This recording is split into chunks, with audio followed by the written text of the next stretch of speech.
Praise the lord. ప్రభువైన యేసు నామములో అందరికీ వందనములు.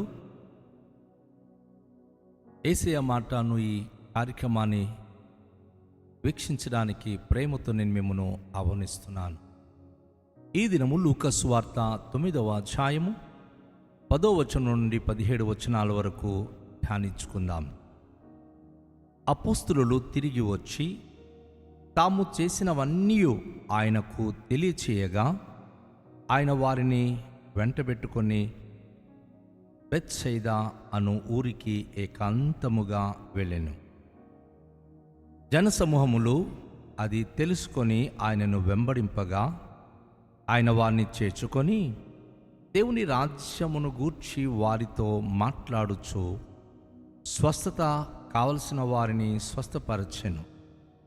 మృదుకృంగా నార్మించినప్పుడు 12 శిష్యులు వచ్చి, మనమి అరణ్యములో ఉన్నాము గనుక చుట్టుపట్లనున్న గ్రామములను పల్లెలకును వెళ్ళి బస చూసుకొని ఆహారము సంపాదించుకున్నట్లు జనసమూహమును పంపివేయమని ఆయనతో చెప్పారు. ఆయన మీరే వారికి భోజనము పెట్టుడని వారితో చెప్పగా వారు, మన యొద్ద 5 రొట్టెలను 2 చేపలను తప్ప మరి ఏమీ లేదు. మేము వెళ్ళి ఈ ప్రజలందరి కొరకు భోజన పదార్థములను కొని తెత్తుమా అని చెప్పిరి. వచ్చిన వారు ఇంచుమించు 5,000 మంది. ఆయన వారిని 50 మంది చొప్పున పంక్తులు తీర్చి కూర్చుండబెట్టుడని తన శిష్యులతో చెప్పగా వారు అలాగు చేసి అందరినీ కూర్చుండబెట్టిరి. అంతటా ఆయన ఆ 5 రొట్టెలను 2 చేపలను ఎత్తుకొని ఆకాశము వైపు కనులెత్తి వాటిని ఆశీర్వదించి విరిచి జనసమూహమునకు వడ్డించుటకై శిష్యులకిచ్చెను.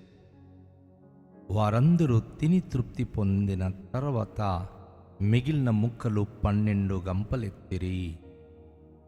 ప్రియదేవుని యొక్క బిడలారా, దేవుడు చేసిన ఒక అద్భుత సూచక క్రియల గురించి, అద్భుత క్రియల గురించి మనము చూస్తున్నాం. యేసుప్రభువు వారు మత్తయి సువార్తలో ఒక మాట తెలియచేశారు. మొదట మీరు నా నీతిని, రాజ్యం వెదుకొడి, మీకేం కావాలో ప్రభువే సమకూరుస్తున్నాడని. ఇక్కడ మనం గమనించినప్పుడు అపోస్తలులు అనేక ప్రాంతాలు తిరిగి దేవుని రాజ్య సువార్త ప్రకటిస్తూ మరి అనేక మందికి స్వస్థపరుస్తూ వారు తిరిగి యేసు ప్రభు దగ్గరికి జరిగిన దానిని చెప్పడానికి వారు వచ్చారు. యేసు ప్రభు దగ్గరికి వచ్చి వారు చేసిన పరిచర్య వివరణను బోధించినప్పుడు, వారిని చూచినప్పుడు యేసు ప్రభు రాత్రింపగలు కష్టపడి పనిచేస్తున్నాడు, కానీ ఆయన ఇప్పుడు అలసిపోలేదు. కానీ శిష్యులను చూచినప్పుడు వారి పరిస్థితిని గమనించి వారికి ఏకాంతంగా కొంత విశ్రాంతి పొందుటకు తీసుకుని వెళ్ళాలని బెత్సైదా ప్రాంతానికి తోడుకుని వెళ్ళిపోయాడు. ఆ బెత్సైదా ప్రాంతంలో ఆయన వారిని ఒక చోట సమకూర్చి జరిగిన పరిచర్య వివరణ, ఎవరు ఏ విధంగా ఏ ఏ గ్రామాలకు వెళ్ళి ఎటువంటి పరిచర్య చేశారో ఆయన అడిగి తెలుసుకుంటున్నాడు. వారి యొక్క వివరణ, వారి యొక్క పరిచర్య రిపోర్ట్స్ వారు యేసు ప్రభు వారికి తెలియచేశారు. ఇందులో ఒక పరమార్థము దాగి ఉంది. సేవకులారా, దేవుని సేవ చేస్తున్న జనంగమా, దేవుని సేవ చేస్తున్నప్పుడు మేము ఎవరికి రిపోర్ట్ ఇవ్వాల్సిన అవసరం లేదు, ఎవరికి చెప్పాల్సిన అవసరం లేదు అని అనుకుంటూ మీరు విచ్చలవిడిగా సేవ చేస్తూ పట్టించుకోకుండా మీ ఇష్టానుసారంగా ఉంటున్నారా? తప్పు. మోకరిల్లి పరలోకపు ఆ మహిమగల ప్రభుకు మన రిపోర్ట్స్ అందించాలి. ఈ దినము మీరు అద్భుతాలు ఎన్ని చేశారు? ఈ దినము ఎంతమందికి సువార్త ప్రకటించారు? సువార్తలో వచ్చిన ఆటుపోటులు ఏమిటి? అది యేసు ప్రభుకు మనం ప్రార్థన ద్వారా తెలియచేయాలి. యేసు ప్రభు వారు ఎప్పుడు కూడాను మనకు ఏర్పడుతున్నటువంటి అలజడిలో కానీ, ఆటుపోటులో కానీ, రకరకాల విధమైన ప్రతికూల వాతావరణంలో ఏ రీతిగా దానిని ఎదుర్కొని ముందుకు వెళ్ళాలో పరిశుద్ధాత్మ దేవునికి సహాయము మనకు అనుగ్రహించడానికి సంసిద్ధంగా ఉన్నాడు.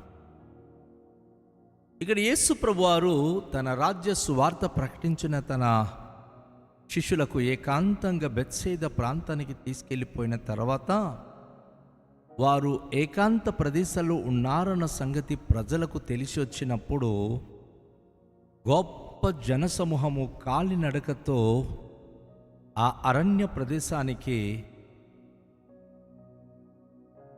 వారిని ఎదుర్కోవడానికి వెళ్ళిపోయారండి.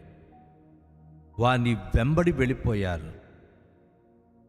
ప్రభు వారందరినీ చేర్చుకున్నాడు. ఎప్పటికీ యేసు ప్రభు వారికి ఉన్న ఆశయాలు దేవుని రాజ్య స్వార్థ ప్రకటించడమే.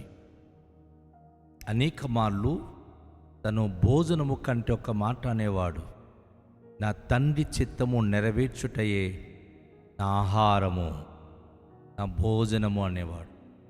ఈరోజు శిష్యులకు ఇక భోజనము పెట్టక ముందే అక్కడ తన రాజ్య సువార్త మరలా ఆయన ప్రకటిస్తూ తన చుట్టూ ఉన్న ప్రజలకు ఆయన రాజ్య సువార్త ప్రకటిస్తూ వారు ఎంతమంది బలహీనులు తన దగ్గరికి వచ్చి ఉన్నారో, స్వస్థత పొందాలని ఆశతో ఎదురు చూస్తున్నారో వారందరికీ ఆయన స్వస్థపరచడం ప్రారంభించాడు.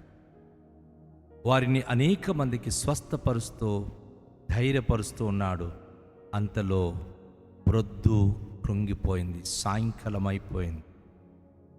12 మంది శిష్యులు తన దగ్గరికి వచ్చి, ప్రభువా, మనం ఉండేది అరణ్య ప్రదేశంలో ఉన్నాం. ఈ ప్రజలు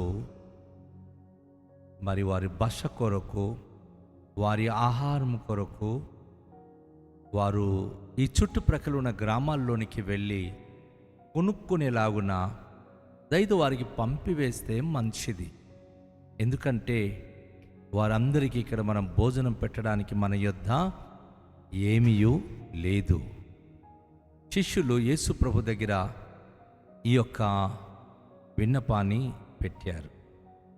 అయితే యేసు ప్రభు వారు ఈ మాట విన్న తర్వాత, మీరే వారికి భోజనం పెట్టండి అని వారికి చెప్తా ఉన్నాడు. శిష్యులు ఆశ్చర్యపడిపోతున్నారు. ఎందుకంటే ప్రజలు ఉండేది చాలా ఎక్కువ మంది. వారికి ఎక్కడి నుంచి మనం ఈ భోజనం పెట్టగలము? ప్రభు అంటున్నాడు, మీరే వారికి భోజనం పెట్టండి అని. అయితే ప్రభు అంటున్నాడు, మీ దగ్గర ఏముందో చూడండి. వారు అంటున్నారు, మా దగ్గర 5 రొట్టెలు 2 చేపలు తప్ప మరి ఏమీ లేదు. మేము వెళ్ళి ప్రజల కొరకు భోజన పదార్థాలు కొని తెత్తుమా అడుగుతున్నారు. అయ్యా, 5 రొట్టెలు 2 చేపలు ఒక మనిషికి సరిపోదు, మేము పట్టణాలకి వెళ్ళి తీసుకురమ్మంటారా అని యేసు ప్రభును వారు అడిగినప్పుడు యేసు ప్రభు వారు జనసమూహాన్ని చూశాడు. ఏమండి, కళ్ళెత్తి చూసినప్పుడు పురుషుల సంఖ్య 5,000 మంది ఉన్నారు. ఇంకా స్త్రీలు ఉన్నారు, పిల్లలు ఉన్నారు, అనేక మంది రోగులు ఉన్నారు. పురుషుల సంఖ్య దాదాపుగా ఇంచుమించు 5,000 మంది. శిష్యులకు ఏం మాటలు రావట్లేదు. ఈ 5 రొట్టెలు 2 చేపలు పట్టుకొని 5,000 మందికి ఏమని వడ్డించగలము? కానీ ఈ ఉదయకాశంలో నా సోదరి, నా సహోదరుడా, విశ్వాసంతో ఈ మాట నేను మీకు తెలియచేస్తున్నాను. యేసు ప్రభువారు చెప్పిందే మనము చేయాలి. మన వైపు నుంచి మనం ఆలోచించి యేసు శక్తిని మనము కించితపరచుకోవడం అది అవిశ్వాసపు యొక్క లక్షణాలు. దేవుడు ఏం చెప్తున్నాడో అది చేసుకుంటూ వెళ్ళడం విశ్వాసి యొక్క లక్షణాలు. చాలామంది ఈ రోజుల్లో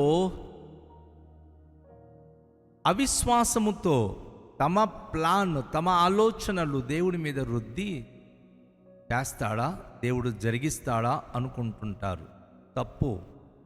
ఆయన చెప్పింది మనం చేసినప్పుడు ఆశ్చర్య కార్యములు అక్కడ జరుగుతుంది. యేసు ప్రభువారు ఈ 5 రొట్టెలు 2 చేపలు చేతులు పట్టుకొని, అయ్యా ఈ 5,000 మందికి మీరు, ఆ పురుషులకి స్త్రీలకి 100 మందికి 55 మందికి మీరు లైన్గా కూర్చోబెట్టండి అని చెప్పారు. వారు ఆ విధంగానే ఆ ప్రజలకు కూర్చుండబెట్టారు. వరసగా వారు పంక్తులు పంక్తులుగా కూర్చుండబెట్టినప్పుడు వారందరూ అలాగా కూర్చున్న తర్వాత యేసు ప్రభువారు ఆ 5 రొట్టెలు 2 చేపలు ఎత్తుకొని ఆకాశం వైపు కనులెత్తి వాటిని ఆశీర్వదించి విరిచి జనసమూహమునకు వడ్డించుటకై శిష్యులకిచ్చాడు. అద్భుతమైన విషయం ఇది. ప్రతి విషయంలో ఆకాశమందున్న దేవుడు, ఆకాశం నుంచి మహత్కార్యములు చేయగలిగిన వాడు. దావీదు మహాభక్తుడు తన 123వ దావీదు కీర్తనలో అంటాడు, ఆకాశమందు ఆసీనుడైన వాడా, మీ తట్టును మా కనులెత్తుచున్నాము. దాసుల కనులు తమ యజమానుని చేతి తట్టు, దాసి కనులు తమ యజమానురాలు చేతి తట్టు చూచున్నట్లు మమ్మను కరుణించు వరకు నీ తట్టే మేము చూస్తున్నామని. దావీదు ఆ రోజు దేవుని తట్టు చూస్తే సమస్తము ఆయన అనుగ్రహించగలడని 121వ దావీదు కీర్తనలో ఆయన అన్నాడు, నాకు సహాయం ఎక్కడి నుండి వచ్చును, యెహోవా వలననే నాకు సహాయము కలుగును అన్నాడు. యేసయ్య దానికి దిట్టంగా అది నెరవేర్చి ఆకాశం తట్టు ఎత్తి తన కనులెత్తి ఆయన ప్రార్థించి 5 రొట్టెలు 2 చేపలు, ఆ రొట్టెలు ఆయన విరిచి తన శిష్యులకు పంచిపెట్టి, ఈ ప్రజలందరికీ మీరు వెళ్ళి పంచిపెట్టుడి అన్నాడు. ఆయన ప్రజలందరికీ పంచిపెట్టడానికి వారిని అనుమతించినప్పుడు, వారు పంచిపెడుతున్నప్పుడు ఈ పురుషులు, స్త్రీలు, పిల్లలు అందరూ కూడాను కడుపు నిండా తిన్నారు. తృప్తిగా తిన్న తర్వాత తినలేక వారు పడేస్తున్న ముక్కలు వారు బయట జల్లకండి, అది ఒక చోట కుప్పపెట్టి మరి సమకూర్చాలి అని ఆజ్ఞాపించినప్పుడు సుమారుగా 12 గంపలు కేవలము ఆ ఎంగిలి ముక్కలు, విరిచిన ముక్కలు 12 గంపలు ఎత్తారు. ఇది అద్భుతమైన విశ్వాసం. ఎందుకు 12 గంపలు ఎత్తారు అంటే 12 మంది శిష్యులకు సాదృశ్యం అది. వారు ప్రభుకు సాక్షులుగా ప్రపంచంలో వారు చెప్పాలి. 5 రొట్టెలు 2 చేపలు 5,000 కంటే ఎక్కువ మంది ప్రజలు తినగా 12 మంది శిష్యులు సాక్షులుగా ఉండడానికి 12 గంపలు వారు ఎత్తారు. ఈరోజు మన జీవితంలో పరిపూర్ణ దీవెన పొందడానికి, ప్రభు వైపు చూసి సంతృప్తికరమైన జీవితం జీవించడానికి రండి తలలోంచుకొని ప్రార్థన చేద్దాం. దయగల తండ్రి, ఈరోజు విన్న వాక్య ప్రకారంగా మీరు చెప్పింది మేము చేసినప్పుడు అద్భుత కార్యములు, ఆశ్చర్య కార్యములు మేము చూడగలమని, మహత్కార్యములు మేము అనుభవించగలమని మీరు మాకు బోధించి ఉన్నారు. మీ మాట చొప్పున మాకు దీవించండి. వాక్యానుసారంగా జీవించే భాగ్యము మాకు అనుగ్రహించండి. మీ యొక్క కృప, కరుణ, కటాక్షము మాకు దయచేయండి. ప్రభువా, విన్న ప్రతి బిడలు మీ వాక్యం విని వాక్య ప్రకారంగా చేసి వారి కొరతలను, వారి అవసరతలను తీర్చబడి మీకు సాక్షులుగా ఉండే భాగ్యము అందరికీ దయచేయమని యేసునామములో అడుగుతున్నాము తండ్రి, ఆమేన్. అందరికీ షాలోం. ప్రభు మనలను దీవించునుగాక.